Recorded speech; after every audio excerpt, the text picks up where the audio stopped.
All right, guys, what's going on? Welcome back to another episode of the Armchair Armdrager podcast.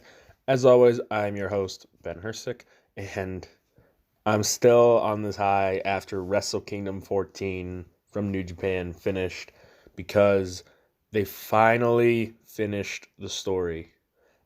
Los Ingobernables de Japón has been the most overstable for a long time.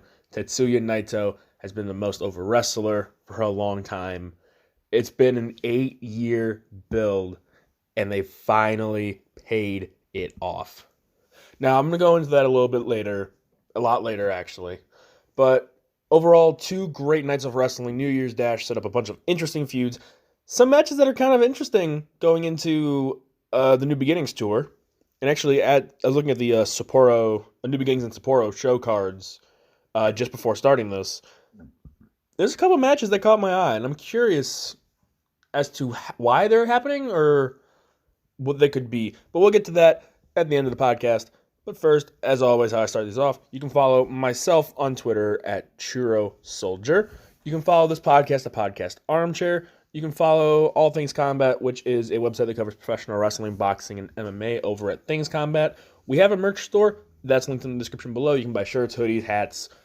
We have mouse pads. We have a whole bunch of stuff that I'm forgetting right now. And I'm also the sports editor over at The Cauldron. By the time this episode comes out, I will be getting ready to pitch news stories for the final semester of my college career. I guess you can call it a career. I've talked about this with my friends the other day. It's really weird that now I'm like, oh, this is it. I'm almost done with college. It's crazy. Also, I was a guest on the Lotus Moon Wrestling podcast hosted by one of my friends, Corey. We talked about New Japan. We didn't go in depth on a lot of the matches. We gave overall thoughts on some things. He started with a point that I didn't think we were going to touch on right away. I thought we were going to start on a great note, a good high, and no, he brought it all crashing down right away. But that's over on his new YouTube channel. I'll have that linked in the description below. Give him a subscribe. But let's get right into Wrestle Kingdom. We're not going to talk much about WWE. That will be more next week. I'm going to try to watch TakeOver Blackpool 2 and maybe have like some thoughts on that, like general overall things. More talk about the Rumble and some of the theories and ideas of like people who I've heard as possible winners over there. So let's start. Let's see, where do we even want to start this off at? Well, I guess we have to start with I'm not going to talk about the dark matches on night one. Really good, as I kind of expected. It looked like the American Young Lions were a little bit better, at least better presented. Coughlin, Connors, and Fredericks have looked really good since they started at the New Japan Dojo in LA. I believe it's in LA. They've looked great, so very high expectations for them going forward. Not like beyond possible expectations, but like let's see what these guys can do. I'm more curious about them. I think it was Yota Tsuji who I was not really impressed with. For whatever reason, on the first night, they didn't have English commentary on the pre-show that I watched. I might have clicked the wrong link or something for that because I had actual English for the normal show. That could just be me, and I didn't want to watch the same match over with English commentary. One of the Young Lions from the New Japan side was a little bit bigger than what I remember him at, and I think it was Yota Tsuji. I could be completely wrong on that. It was not Yota Tsuji, unless I'm absolutely crazy. Was it Yumura? It was not, so it had to be Yota Tsuji. One of them looked really big to me, at least bigger from the last time I saw him, which probably was like the Best of the Super Juniors tour. Yeah, you'd expect that like a 6-month period. Well, no, yeah, 6 months, roughly. Maybe a few more. But yeah, I'm not going to talk about the dark matches on the first night, partly because I didn't watch 2 of them. But we're going to start with the 8-man tag team match, which had Naoki Sano, Ryusuke Taguchi, Shinjo Otani, and Tatsuhito Takaiwa, against Jushin Thunder Liger, Tatsumi Fujinami, The Great Sasuke, and Tiger Mask. This was the penultimate match in Jushin Thunder Liger's career. It was a weird one because there was so much going in on this match. Like there was so many different stories, so many different legendary rivalries, interesting interwoven uh, plot points. With Fujinami being the man who taught Liger everything, um, Liger's long-term friendship with Tiger Mask, having been the only wrestler I believe they mentioned having to wrestle all 4 iterations of Tiger Mask. Uh, Liger and Sano's history, Sasuke being in this match. There was 2 guys in the corner too. I'm forgetting who both of them were. The one Liger wanted on his team at first, but when he said he literally could not do it, that's understandable. And this was the one going into Wrestle Kingdom I thought Liger might be on the winning side of. He might not get the pin. It might have been Fujinami getting the win. But this was the match I thought that was more likely to see Liger get his hand raised one last time. That didn't happen as Taguchi actually pinned him. A little curious as to why it was Taguchi and not, like maybe Sano, somebody who he has a lot more history with. Like he has history with Taguchi, yes, but I would have liked to have seen Liger go out with his hand raised one last time, maybe, for all I know. But all the guys look great. We all knew that Taguchi, Liger, and Tiger Mask could still go, but we hadn't seen Sano, Takaiwa, Otani, Fujinami, or Sasuke wrestle in a long time. At least for like people who consistently watch Japanese wrestling, you don't see them as often. They still look like they still could go for another 5 minutes in that match. I understand why it was short because they had a lot they had to get through that night, but overall it was a really, really nice match to watch. All those guys could still go. They all played it safe, which was very smart on their part. And I'm very, very. It's kind of weird now to talk about Liger, and I'll talk about it more on the second night. But we live in a world now where somebody who's been a part of pro wrestling for 35 years is just gone. He's done. And it's like, you take a second and sit back and think about it. One of the living legends of pro wrestling, who's been wrestling since before I was even born, he is now called it a career and hanging up his boots and his mask. Huge fan of Liger's. He's done a lot for the pro wrestling business, and nothing but respect for that man. And I'm very happy that I was able to at least see a few of his matches before he called it a career. I would talk about the other 2 8-man tag team matches, but to be honest, I didn't watch them due to time constraints. I wanted to watch as much of Wrestle Kingdom as possible, and I wanted to get this out as fast as possible, which is what I think I've done pretty well. It was going to be weird if I had waited until Sunday, because I don't like having these be 2 days apart. Because I like to post these on Friday, and then Saturday, if I absolutely have to, push it a day. I don't want to push it 2 days and have my immediate thoughts out there. I wanted to have everybody have some time to sit back, digest, and think about Wrestle Kingdom as a whole. Like I said, overall, a great 2-night period. And there were issues here and there, yes, but I also wanted to have my own time to sit back and think, okay, why exactly did they do this here? Why exactly was this done in that way? What could this mean going forward? And now with the New Beginnings cards out, I can kind of look and see like, okay, this leads to that, and that makes sense because of this. Essentially, is like how my brain likes to work. So the next match I do want to talk about is the IWGP Heavyweight Tag Team Championship match between FinJuice of David Finlay and Juice Robinson against the reigning champions Gorillas of Destiny, Tama Tonga, and Tangaloa. Not a great match, considering especially the final 3 matches of the show, but not the worst match. I look at this as kind of giving Juice something to do on the first night. You get GOD on the card, who have been your best tag team all year, and you give them a nice payoff. This was a story of 2 halves, kind of. GOD kind of dominated the first half, and then FinJuice kind of evened it out and kept a middle ground. And then FinJuice kind of just rose up and we're like, yep, this is our time now. There were some interesting spots. The backdrop on the apron is always a scary thing in New Japan, especially considering that apron's elevated. Or not the apron, the entrance ramp. If Juice had if him and I think it was Tango Loa that did that. I might be remembering that slightly wrong, but I think it was Tango Loa. If they're off by just a little bit, Juice could go crashing to the floor when that is not their intent. So very good timing on that, but it's always a very scary spot. GOD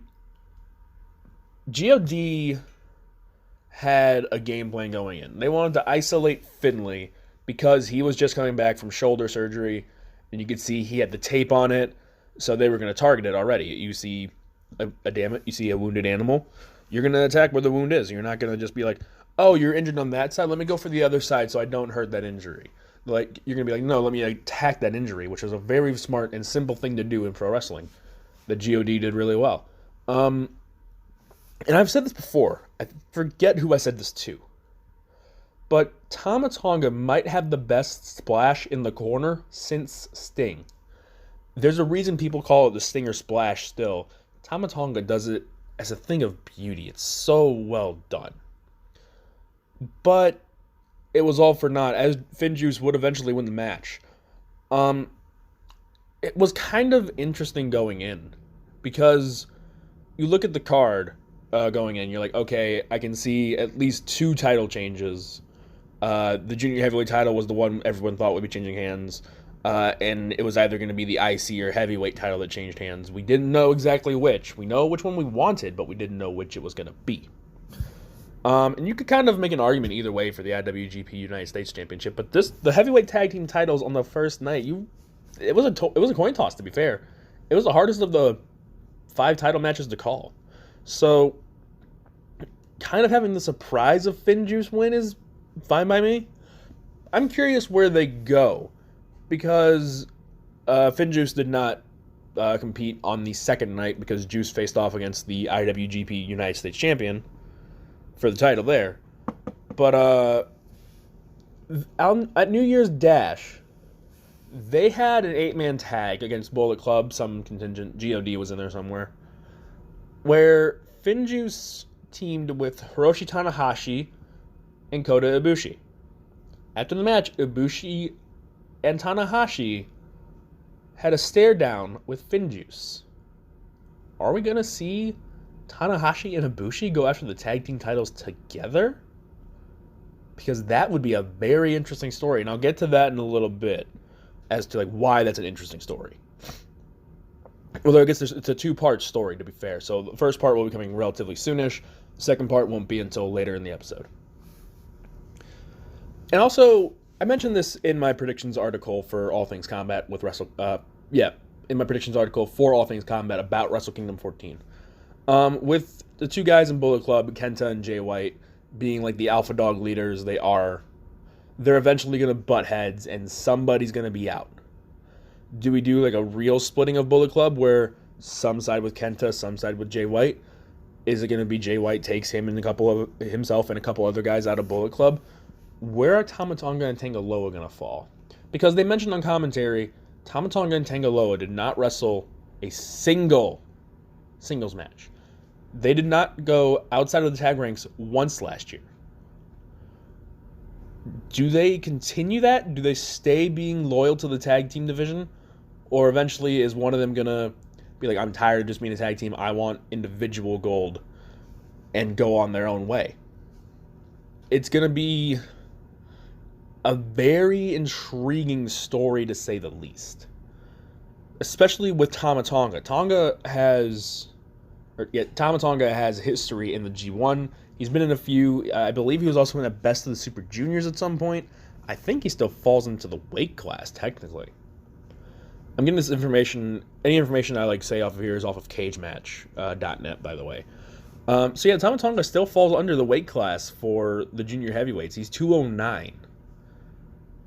And the junior heavyweight division is so weird at this point, where I'm just I don't know. But I could see him going there at some point. I could see him going to the singles division. I don't know if it's going to be the junior heavyweight division or not, but I could see him going to the singles division itself. Tangaloa, I feel like kind of gets caught lost in the shuffle. I feel like he kind of have a Toa Hinare effect, where he's just like doing his own thing, but nobody really cares. So why should they be invested? But that's the tag team match. Like I said, very good. Not great, but it was good. It was a suitable match in that spot, especially to build us up for the final 4 matches of the show, because the final 4 were something. And it starts with the craziest match to me, the IWGP United States Heavyweight Title match, which was under Texas Deathmatch rules. Now, in this match, there's no pinfalls. You can only win by submission or somebody being out for a 10 count between the challenger Jon Moxley and the champion Lance Archer. This was wild. You had Moxley doing everything to defend his title, to try and get back the title he never lost. You had Archer trying to do everything to defend his title that he thought he rightfully won, which he did, to be fair. And there were interesting spots throughout the entire thing. The few that stuck out to me really, at one point Archer was going to go for the rope walk that he does. I forget if it has a name. I don't think it does. It's where he walks across the top rope, and sometimes he does a couple, like a half a lap. But Moxley grabbed a kendo stick. And if you watch Archer's head, he sees the kendo stick. You can see that he sees Moxley grabbing it. So he gets down to try and avoid being hit by the kendo stick.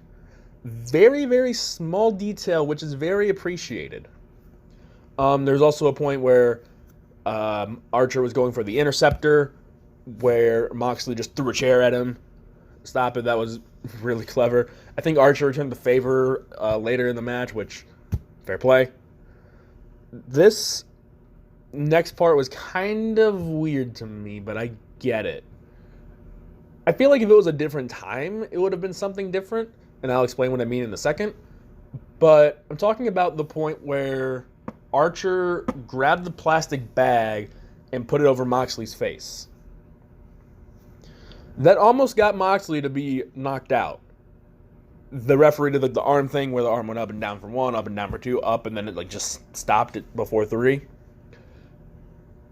I feel like in a different day and age, that would have been a towel with heavy air quotes chloroform. So they would have built Moxley up to be like, oh, even chloroform can't stop this man or something. I could have seen them doing that. Does that mean they would have done it? I don't think so, but who knows? Then there was also Moxley's finishing name is so weird at this point. In Japan, it's called the Death Rider. In AEW, it's called the Paradigm Shift. I'm going to call it the Death Rider for this episode. If I talk about Moxley in another episode in the future and it's about AEW, that's when it will be called the Paradigm Shift. But Moxley's Death Rider threw the 2 tables on the outside to actually win the match. Was great, yes, and that's kind of what we all expected. Moxley never lost the title. He still thinks he's the rightful champion. Turns out he is. Moxley was more interesting in the second night because of the story we're going to be getting, and I am so excited for it. I'll talk about that in a bit. Next was the IWGP Junior Heavyweight Championship match between the returning Hiromu Takahashi from almost 2 years on the shelf with a broken neck to take on the champion Will Ospreay in another match where the challenger never lost the championship beforehand. Hiromu, as soon as I heard that he was back, I had to watch the video of his return. I was very excited. I saw him going and doing all these crazy things, and I'm like, yes, Hiromu's back. But then I sat down and thought, I don't want him to hurt himself. So as long as he's doing this and he's perfectly 100% healthy, I'm fine. And I'm curious how his style is going to change. We didn't see him even attempt one dive. I had to sit and think about it for a second. He never did one dive. So maybe his offense is going to change just a little bit, but that's a wait and see at this point. Especially with the like of somebody like Ospreay. Ospreay's going to fly around and do all these crazy things and whatnot. So Hiromu's going to want to naturally go tit for tat with him and do the same things that he does. But with how his injury and how his style is going to change, it'll be interesting to see if he does that again in the future. But you look at it, this match overall, and I said this on the Lotus Moon podcast, this was the match of the 2-day event. This was the match of the show. These guys tore it down in the almost 25 minutes they had. You had Hiromu doing crazy things while Ospreay doing crazy things. And I said this before. That's the sequence that everyone shared on Twitter. It's a gif of it. Where Ospreay does the Sasuke special, the cartwheel handspring out of the ring. Hiromu sidesteps it, grabs Ospreay, goes for a German on the entrance ramp. Ospreay rolls through it. Ospreay starts to run at Hiromu. Hiromu does a belly to belly, trying to hit Ospreay into the ring apron. Ospreay just dives in the ring, does a nice little Spetsnaz roll kind of thing. Might have just been a forward roll for all I know. And then Ospreay hits the Sasuke special again, but this time lands the move. That sequence right there was a thing of beauty. It's also what caused Ospreay's injury. Going out of Wrestle Kingdom, we thought there might not be any injury news because it looked like overall everybody seemed like they were walking fine after the shows. Ospreay wasn't. If you go back and watch that sequence again, on the second Sasuke special, when Ospreay lands, you see his leg just give out underneath him. He has a heel injury. We don't know the severity of it yet. We don't know how serious it is. He's currently on the card for at least 2 New Beginning shows. So we'll see. It might not be as serious as it is. He might just be taking a couple of weeks off, rest it up, recuperate, and whatnot. But these two guys, they went hell for leather. You saw sequence after sequence, move after move, high spot after high spot. These guys, in the junior heavyweight division itself, and I don't mean to be this as like a knock against them. This match was a thing of sequences. There would be a time where these guys would go move for move and nobody could hit either person. There was a time where these guys were just hitting big move after big move after big move. There was a time where Ospreay had all the offense. There was a time where Hiromu had all the offense. And we also saw Hiromu's new finisher, which I believe is called Time Bomb 2. So, in the end, this match just had a little bit of everything. It had the high points, the low points. You thought at times Ospreay was going to walk away with the win and deny the fairy tale storybook ending for Hiromu, where he would have come back to win the championship he never lost. Whereas there were times where you thought that Hiromu was going to do this and he's going to walk away with his championship. That emotional roller coaster is something hard to achieve sometimes in pro wrestling, especially nowadays where a lot of people can look at the card and be like, okay, that person wins, this person wins, that person wins. Most people thought Hiromu was going to walk away with the win here. But there was that seed during the match where it's like, is he really going to do it? Is this going to be it? And with Ospreay getting all this offense, and you're like, okay, this is not going to be it. We're going to have to deal with Ospreay in the junior heavyweights for a little while longer. But he did it. Hiromu walked away with the championship and is now once again the junior heavyweight champion. Now, especially like I mentioned how my brain works in pro wrestling before, I'm already kind of looking ahead to the best of the Super Juniors. I'm curious what the field's going to be. Right now I have a list of 17 guys, I think. It's 17 or 18.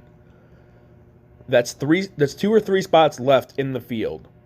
I don't have Tiger Mask in the field right now, but I could understand why he's put in. But do we see Will Ospreay in there? Because I think Ospreay has done everything he can in the junior heavyweight division. It's time for him to move up to the next weight class. I think Ospreay in 2020 goes heavyweight in New Japan. That's just a thought. Is it going to happen? Who can really say right now? Would I like to see it? I'm not against it. It would also give Ospreay something completely different to do, which will be very, very interesting. You can now finally see, what Ospreay is capable of. So, and plus, you look at Ospreay in the heavyweight division, he would add a lot. A lot of heavyweights don't do the high-flying things that Ospreay does. So him in the heavyweight division would add that new element, along with the fact that he's a really good, solid wrestler overall. So let's see. Let's see what this injury actually is. Let's see if he actually does wrestle at New Beginnings, and let's see where we go from there. After that match where everyone had the emotional high of Hiromu winning back the Junior Heavyweight Championship, I honestly thought it was going to crash and burn, because next was the IWGP Intercontinental Championship match between the challenger, Tetsuya Naito, and the champion, Jay White. After the emotional high of Hiromu Takahashi, are they going to keep us on this high with a Naito win? And once again, having the thought put in our head, Naito's going to be double champion. He's going to do it. And then yanking it away at the last second. Or are they just going to have us crash with Jay White retaining? This match, it's a little divided on what people think about it, from what I've been able to read at least. It served its purpose. They knew, both guys knew going into this, hey, win, lose, or draw, we have a match the next night where we're probably going to go another 25 minutes at least.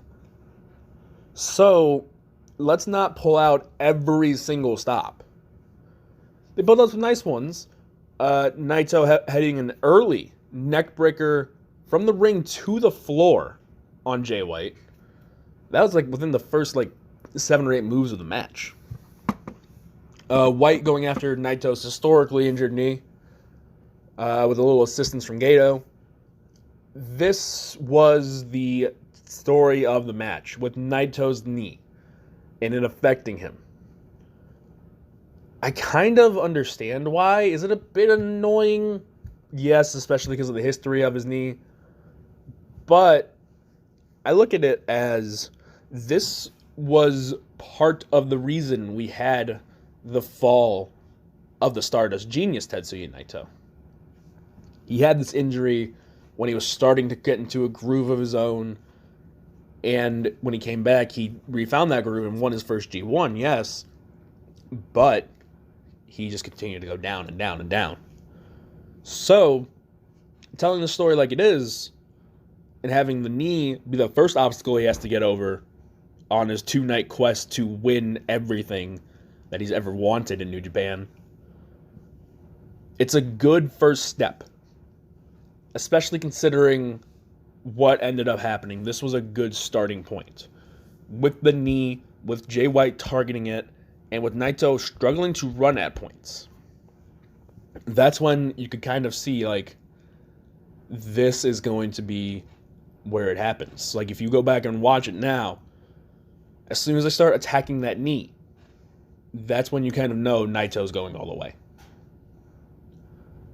But there were other really nice sequences and spots too. Naito going for the tornado DDT and not being able to hit it because of the knee. Jay White taking a very rare high risk. You never see Jay White often off of the mat. He either has both feet on the mat or his back on the mat. And he's always a ground-based guy. He's never done any high-flying stuff. So for him to go for a superplex in this match shows just how important this was to him. Even though he's the heel, and maybe the biggest heel in New Japan, it still mattered to him to be double champion. That's how important New Japan makes its belts feel, which is really nice to see.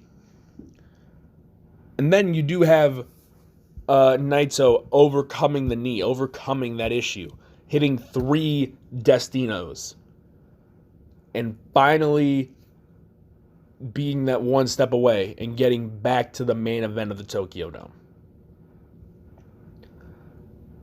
And plus, this does add the caveat for the Bullet Club story. Jay White could not get the job done against an injured Naito. It'll be interesting to see if a certain somebody else can get the job done against a healthier Tetsuya Naito. But Naito was Intercontinental Champ, and I thought going into the show, whoever wins this first match between Naito and White, that dictates who's going to win the main event. Because it would be weird to have Kota Ibushi win the title one night just to lose it the next night. However, if Jay White retained, you could think that Kota Ibushi was going to win the heavyweight title and he would become the first ever double champion. However, that was not the case in the IWGP Heavyweight Championship match that main evented night one between Kazuchika Okada and Kota Ibushi. These two, they gelled together okay in the G1. I might not be remembering exactly correctly. I remember the match being good, but it was nothing really to write home about. So, you look at the match here. What'd they do differently? Well, one, they got an extra 9 minutes and 16 seconds. That's a lot of story you can tell in 9 minutes. I often say you can't tell a long story in a short match.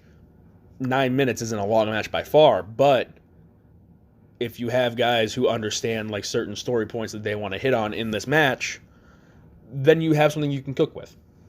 So, with this match too, you had maybe, for the start, you had maybe the best entrance in Wrestle Kingdom history in what Okada walked out to. Pouring rain, he has an umbrella, throws it away, some sort of goblin things come up. He just slashes them away with his hands, and then it just says Rainmaker in like white paint font is the best way I can describe it. And then it just shatters down above him. And then there's the gold of the Rainmaker, Kazuchika Okada. And he had a glow-in-the-dark jacket, which was really different.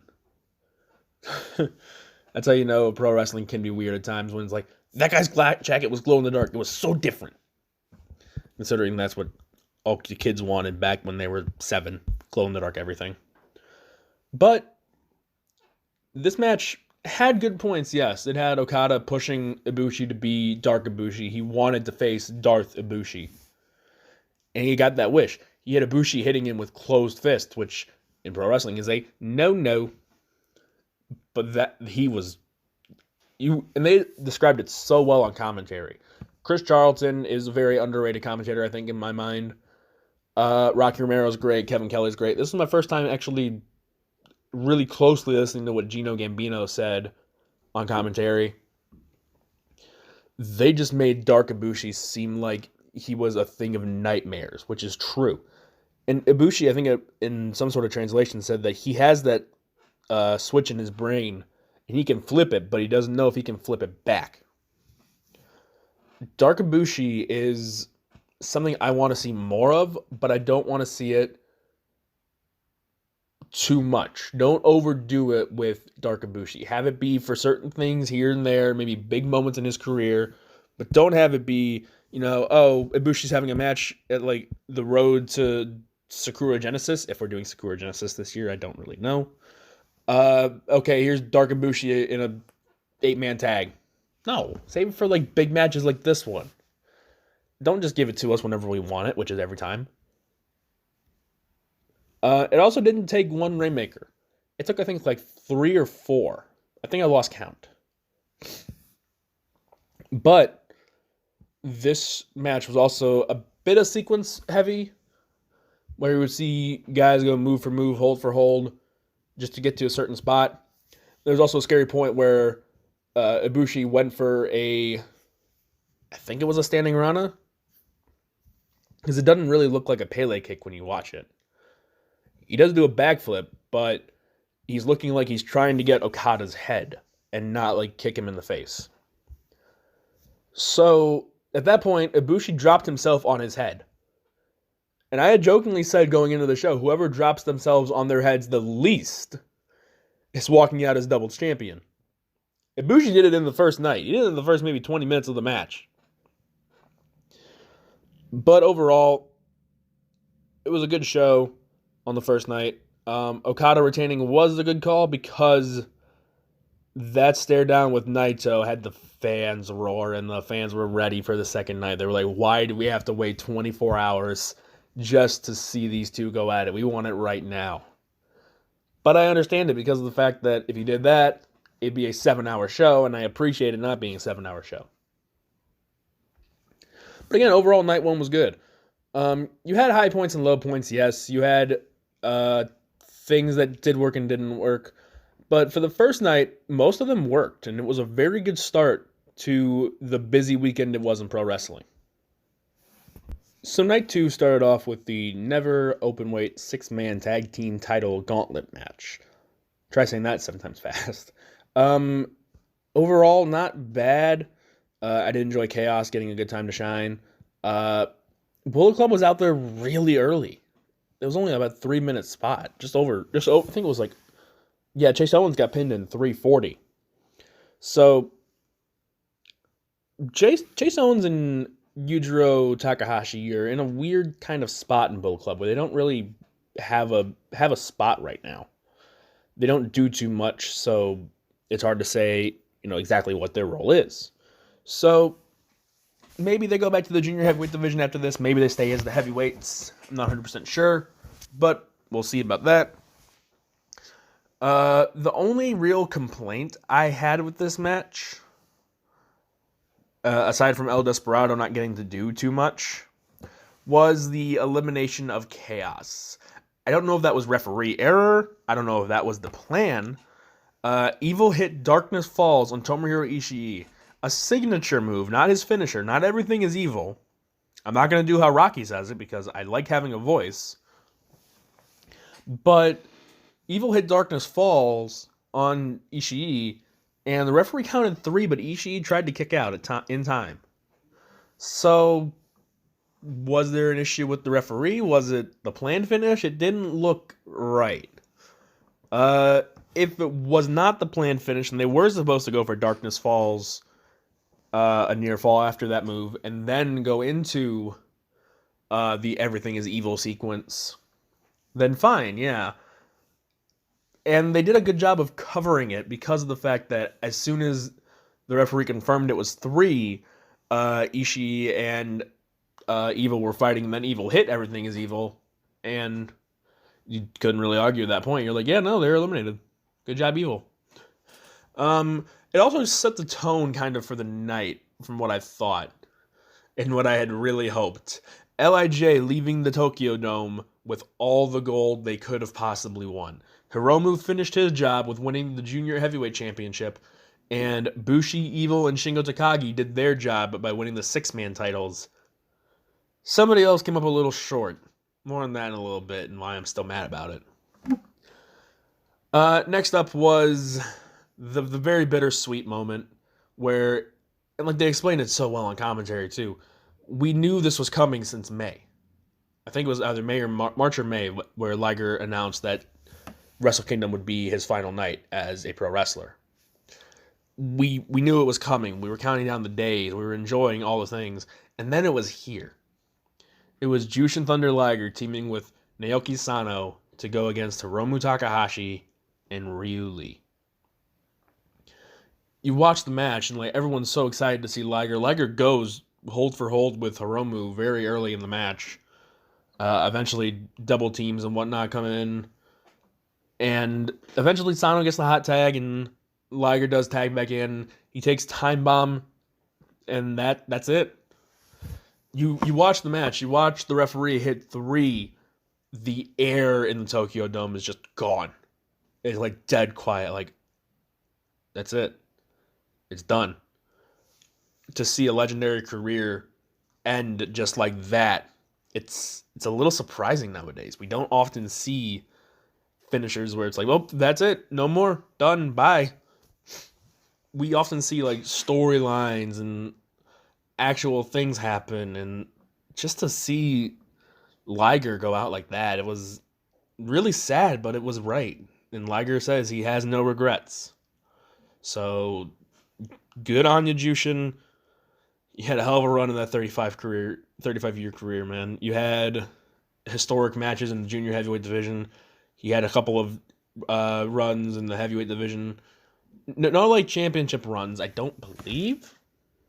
Now I'm curious. Did Liger have any heavyweight championship runs?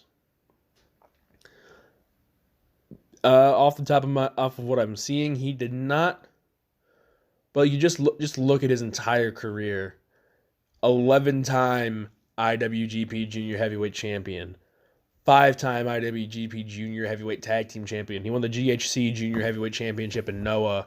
Opened the Dreamgate Championship in Dragon Gate. CMLL Championships. 6-time IWGP Junior Heavyweight Tag Team Champions.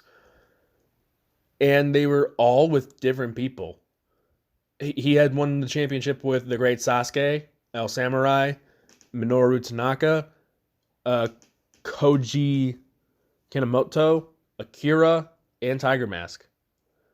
They also won the GHC Junior Heavyweight Tag Team Championships. And then he had his 8 J Crown Championships, which is such a big deal because, him founding this tournament was really big for him, which was a great step.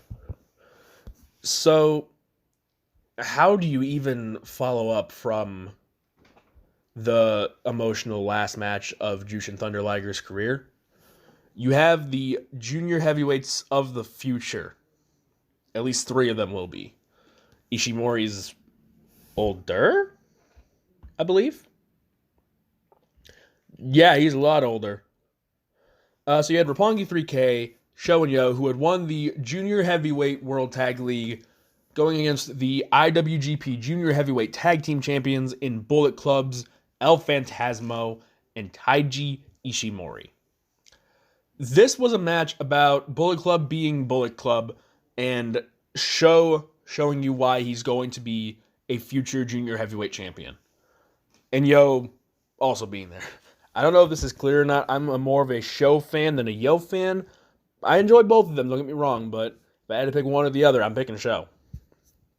This was very different, very interesting. A lot of the focus was put on Sho, but there was no actual focal point.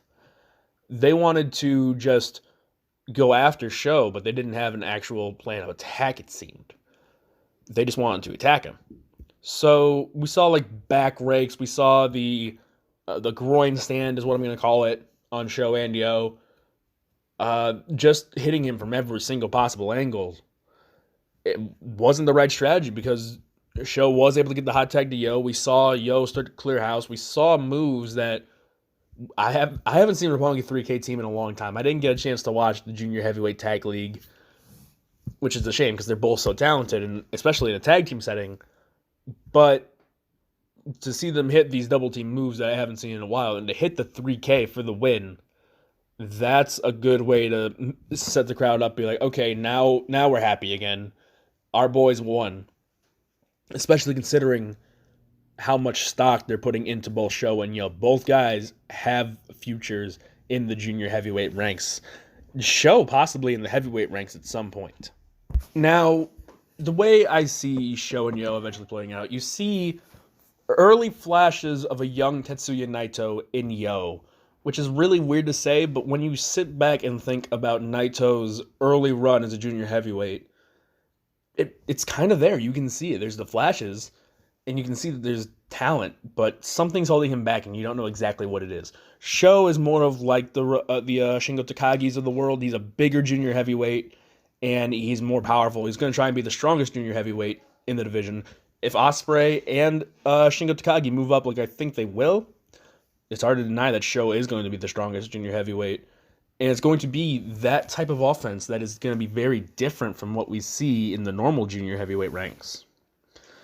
And that's why I think those two are going to be successful no matter what. Phantasmo is going to be great. Ishimori is going to be great. As long as they don't change up too much.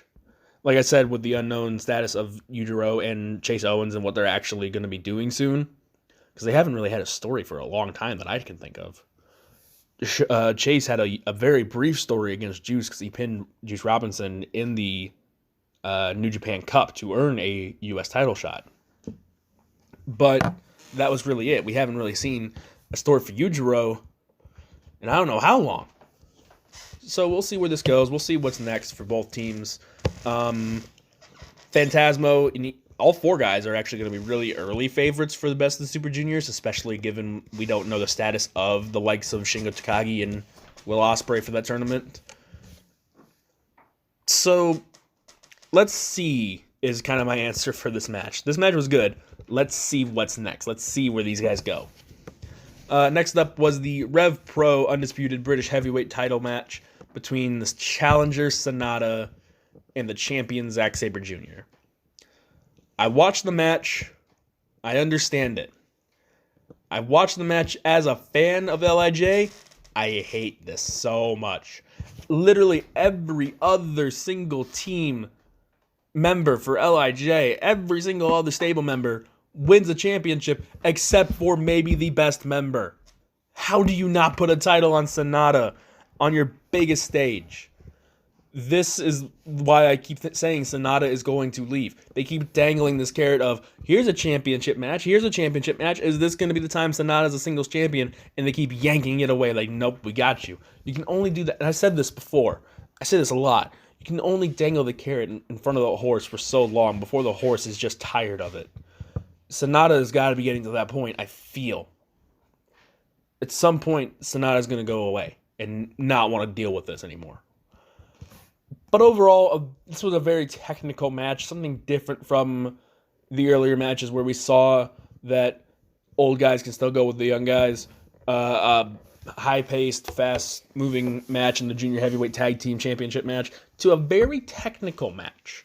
We saw submission holds. We saw these guys trading roll-ups for roll-ups for roll-ups for roll-ups. There's a sequence where they had like maybe 20, 25 near falls in a row. And Sabre getting a quick win off of a roll-up. That's where I thought, okay, I don't have to be mad about this because it's like it was a fluke win. So, is that the story they're going to tell going forward? We'll see. I'm curious, especially with the new story they're telling for Los Ingobernables de Japón. But we'll get to that in a little bit. I'm very salty. I don't want to talk too much about this match. Also, there wasn't too many strikes. Sonata went for the Keiji Muto, the Muto Salt. Sabre, I think, hit a PK at some point. That was really the only striking in this match, which I don't mind submission wrestling, but a lot of submission wrestling and chain wrestling, I can kind of like zone out a little bit. But that's just me. Nothing is wrong with it. And then there was the IWGP United States Heavyweight title match on the second night where Juice Robinson challenged Jon Moxley. At first, and I said this in my predictions article for All Things Combat, I didn't know why Juice had this match. I didn't understand. I didn't get it. And then I remembered he doesn't have beef with Archer, though technically he does because Archer won the championship and not him. Moxley has beef with him because it was his loss to Juice Robinson that pretty much almost took Moxley out of winning the G1 B block. The loss to Goto on the final night? No, he lost to Robinson on the final night, so Robinson cost him. Yeah, because Shingo had Goto that night, I believe. Again, this was not a bad match. It was okay. It wasn't no disqualification, so I was curious why there were all these chairs and whatnot being involved. This match, I was not really looking forward to it either. It was after the match, though, where things got really interesting, because as soon as Robinson started walking up his little ramp, Kaza Ninare started playing. Minoru Suzuki, the king of pro wrestling and the devil incarnate of pro wrestling himself, walked out. He walked out of the tracksuit, took the pants off, took the jacket off. He had his ring gear on. He wanted a fight. We are getting Moxley versus Suzuki for the title at one of the New Beginning shows. And all of us are going to sit back and watch these two men kill each other. And we are going to love every second of it. I am very excited for this feud.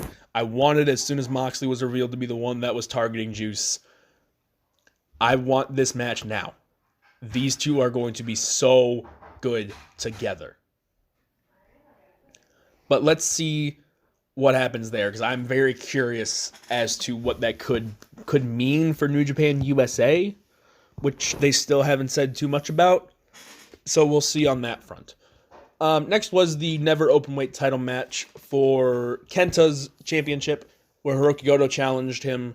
And I've said this before, like, with Shibata's whole deal. This is a match I'm fine with accepting because of the fact that Goto has been such a long-term friend of Shibata that he can wrestle in his place, and you don't necessarily have to lose anything from that story. And yeah, the news came out, I think, the next day after Wrestle Kingdom Night 2, that Shibata was never going to be medically cleared ever again. He's never going to be able to wrestle again, which is a shame, yes, but with an injury that severe, it makes sense. I'm not going to question the doctors on it. But this match, very brutal, as you would expect from an open weight title match. Those matches are usually pretty brutal. And Goto walking away with the title at first was an intriguing call, but then later in the night, excuse me, I don't know why I'm all burpy. We found out why that call was made and why I am very excited for it, and that actually being the thing. And then the next night we had even better news, and I want to see that match more too. Then there was the singles match between the two losers of the first night, Jay White and Kota Ibushi. Again, a match that some people weren't necessarily excited for because we had just seen this in the G1 Climax final. And Ibushi taking another loss. At first kind of sat unwell with me, but then I started to think about it. We're seeing the Golden Star get shot down. He had his chance in the main event of Wrestle Kingdom, in the biggest stage possible in New Japan, at the Tokyo Dome. Ibushi came up short. He lost the next night. We're seeing the Golden Star collapse under pressure. That's going to be a very interesting story to see unfold. Maybe this leads to an Ibushi heel turn down the road. Maybe we do see Dark Ibushi as a full-time thing. That will be very interesting to see if it happens. Not saying it will, but maybe it will. This was a very interesting match, too, because of the fact that Jay White just lost the championship to Ibushi, or to Naito, whereas Ibushi just lost his match against Okada. So how do they rebound? Who rebounds faster? The answer was Jay White, and it was because of Gato.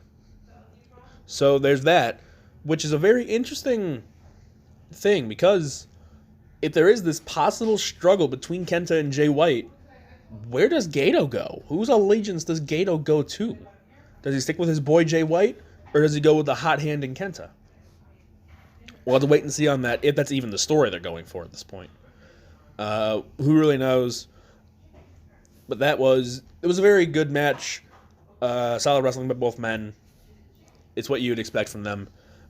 Next was a match that I had a lot of confidence in the winner. Not many other people did, but I thought it made more sense. You had Chris Jericho going against Hiroshi Tanahashi, and the added stipulation that if Tanahashi beat Jericho, then he would get an AEW championship match. This was very interesting, but considering that Forbidden Door, to use a term that they've been using, has been closed on a possible deal between the two, it's now kind of being creaked open. And I've said this before, I don't want like an all-out full, here's every single AEW star in New Japan, all of New Japan's in AEW. Have it be like a little small things here and there. Maybe we see a couple guys pop up if this deal does eventually happen. And that's a big if still. You know, we see like, there's a Tanahashi on Dynamite. Or, look, there's Okada. Or, hey, look, it's Juice Robinson. Yay. Not to diss on Juice. It was the first name I literally saw when I looked up at my screen. This match, though, it was a bit sloggy at points. It wasn't as free-flowing as other matches, especially like the junior heavyweight match the night before, where these guys just get what they're doing. Jericho and Tanahashi are long-term guys in pro wrestling when they've had so many matches, so many titles, so much experience that these two together did work really well, but I feel like it could have been a little bit better, which is a shame because they're both still so talented, as old as they are. Jericho winning does make sense because, like I said, going into Wrestle Kingdom, if you're going to have an AEW guy lose, it would be Moxley. So you would want one of them to win at least, and Jericho made more sense. You could maybe dangle the carrot to, well, not dangle the carrot. You could maybe like hang over the head of Moxley, like Archer beat you at Wrestle Kingdom. I beat Hiroshi Tanahashi at Wrestle Kingdom. That little storyline point could have been interesting. I'm happy it's. I'm not mad that it's not going to be a story point, but it would have been a very interesting story point to go off of. And again, with like this Forbidden Door, with New Japan USA being a thing, with their existing working relationship with Ring of Honor, I think they want to keep the Ring of Honor deal just so that way they can get certain stars like, I don't know, Bandito and Jonathan Gresham, maybe a Jay Lethal, maybe, just maybe, and I'm holding out hope for this because I think he would be phenomenal over in New Japan, Mark Haskins. That's why I think they're holding on to this Ring of Honor deal. But Jericho winning is the right call. It continues the Fall of the Ace storyline that I think I mentioned in my predictions video. You had Tanahashi start off 2019 on the highest of highs. He won the IWGP Heavyweight Championship at Wrestle Kingdom in his home dome. Tanahashi is very hard to beat in the Tokyo Dome. But he lost it to Jay White within a month. He then only got 8 points in the G1. He couldn't beat Sabre Jr. for a long time for the Rev Pro British Heavyweight Championship. He couldn't do what he has done before historically. And now him losing to Jericho, it kind of has Tanahashi sitting back and thinking, what do I have to do to avoid the rest of the Fall of the Ace storyline, where I continue just to fall down the card? For lack of a better term. We all know Tanahashi is still going to be near the top of the card because of the name value, to be fair. But it's also because he can still go at his age. So Tanahashi is still going to be near the top, but he's not going to have as many high-profile matches from this point on in his career until the Fall of the Ace storyline is done. Will that be next month? Will that be a year from now? Who really knows yet? We're still trying to figure out feuds for 2020 going forward. But also, that kind of set the door open for the night it finally happened. You had two really big heels in Jay White and Chris Jericho win. The crowd was already kind of, they're like, these bad guys winning, because in Japan they love actually caring about the good guys and the bad guys. But it set the stage for an article title I've been working on for a little while. I wanted to do this somehow, some way. I couldn't think of a title, and then it hit me one night, and I finished this article. I don't think it'll be up by the time this podcast comes out. Destino achieved. Tetsuya Naito finally becoming the face of New Japan. Him winning at the Tokyo Dome over somebody like Kazuchika Okada, who has been the face of the company for so long, is such a big deal. You have somebody who has been Intercontinental Champion. He's won G1 climaxes. He's won every single opportunity that he has. He's jumped through every hoop. He's done everything right. And he just couldn't break that glass ceiling to grab that brass ring. He just couldn't get there. And it looked like going into Wrestle Kingdom 14, it was going to be another year where Naito doesn't do it.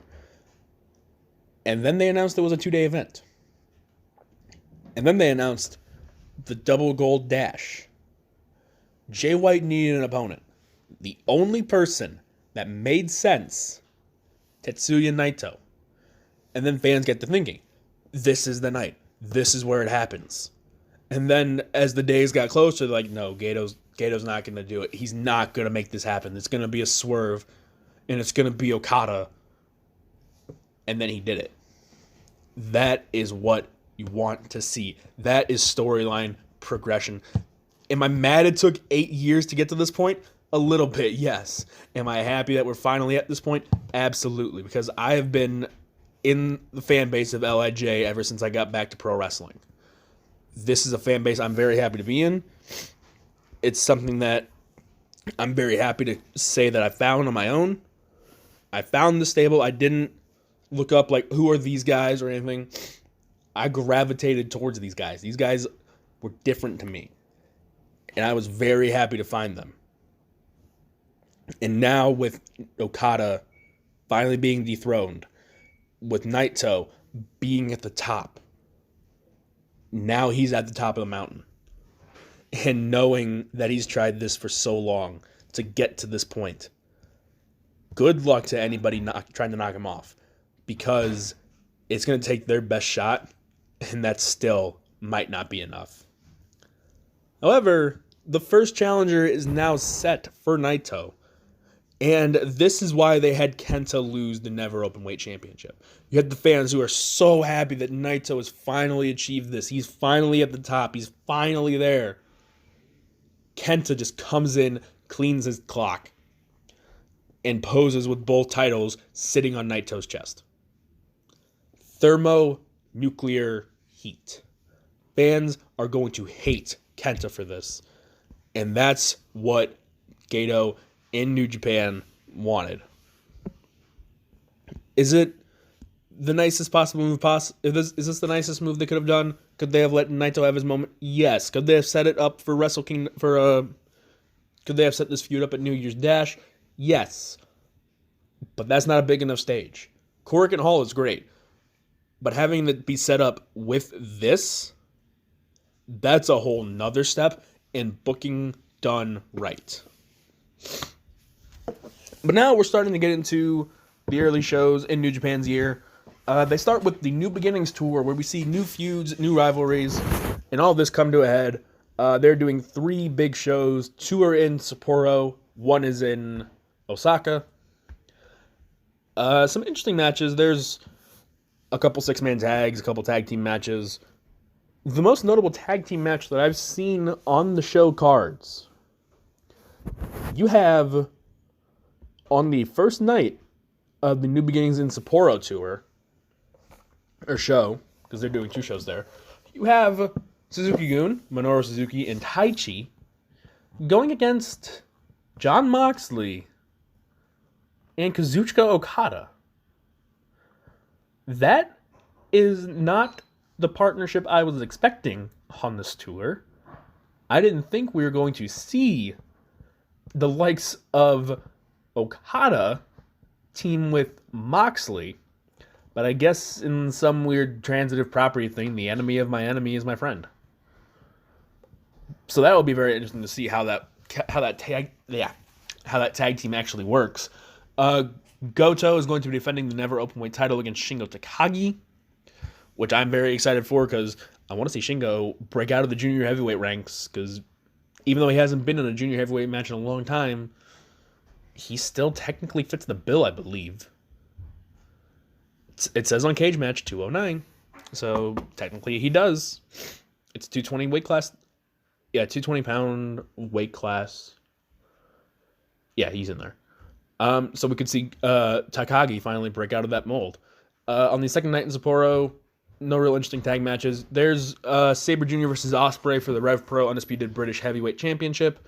Maybe we finally see Ospreay break out if he's medically cleared, obviously. I didn't notice that. There is a singles match between El Phantasmo and Gabriel Kidd. Good for Kidd. That guy, I remember watching that guy in one of his first matches, and I think it was still WCW at that point. Man, that's like 3 years ago at this point. Jesus, it's been 3 years. The show is also being headlined by Taichi versus Okada. Very curious where that goes. We'll see. And then the New Beginnings in Osaka is the big one, where we have Sonata versus Jay White. Hiromu Takahashi defending the junior heavyweight title against Ryu Lee, formerly known as Dragon Lee. Jon Moxley versus Suzuki for the United States title, and then the double championship match with the heavyweight and intercontinental titles on the line between Naito and Kenta. That is it for this episode. I talked a lot about New Japan. I had a fun night. I had a great night as an LIJ fan for the most part. Sonata, you let me down. But overall, fantastic 2 days of wrestling. You had that 48-hour period, and then you kind of took a little break, and then there was Raw the next night, which actually, was not that bad. And then you finally had a day off on Tuesday, so everyone got to relax on Tuesday. Wednesday Night Wars are still going on. I haven't even looked at the ratings this week. They should be out at this point, I think. I'll look and see what Brian Alvarez had to say, because he was the one who usually tweets that out.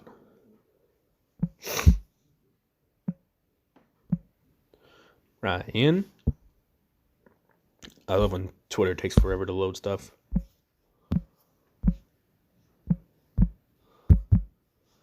Alvarez, where are you?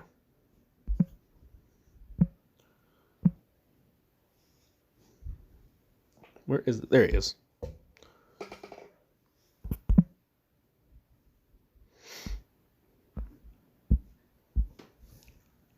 Of course, it says no tweets when I need it. Whatever.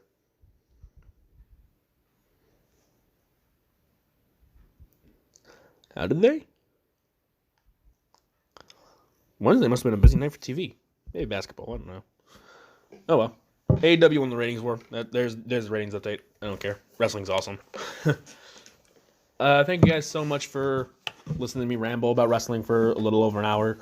It does get a little annoying, I know, but it's wrestling, man. Pro wrestling's a passion, and I enjoy talking about it. If you want to, you can follow myself on Twitter at Churro Soldier. You can follow this podcast, the podcast Armchair. Follow All Things Combat, which I write for, and we cover professional wrestling, boxing, and MMA over at Things Combat. We are still looking for a couple other writers if you're interested in either boxing or MMA. Our wrestling quota is full as of right now, for lack of a better term. We would like to have more boxing writers and MMA writers if you are interested. There's also the Cauldron over at Cleveland State, where I'm the sports editor at for one more semester. You can follow us at CSU Cauldron. And I was also a guest over on the Lotus Moon podcast, hosted by my friend Cody. We talked about overall thoughts on Wrestle Kingdom, some future stories going forward. The retirement of Liger was mentioned a little bit, and we talked about it. That will be linked in the description below. Thank you guys so much for listening. I'll be back next week with some Royal Rumble talk, which will be very exciting because it's the Rumble. Who does not love the Rumble in pro wrestling? Thank you guys for listening. Hit subscribe if you want. Hit like if you want. You know how this works. See you guys next week.